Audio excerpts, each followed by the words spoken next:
қарындаш 20 теңге тұрады. 6 қарындаш неше теңге тұрады? Кестені қарайық.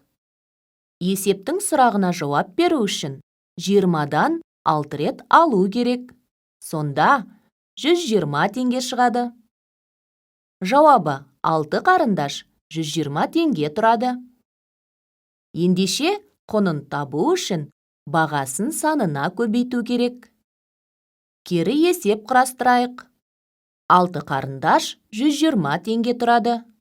Қарындаштың бағасын тап.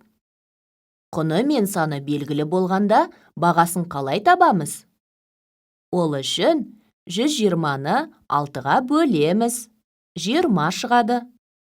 Жауабы қарындаш 20 теңге тұрады.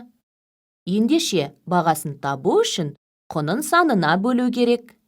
Берілген есепке кері есеп шығарайық. Қарындаш 20 теңге тұрады.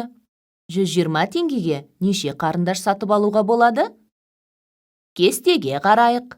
Бағасы мен құны белгілі болса, санын қалай табуға болады? Ол үшін 120-ны 20-ға бөлеміз. Жауабы 120 теңгеге 6 қарындаш сатып алуға болады. Санын табу үшін құнын бағасына бөлу керек.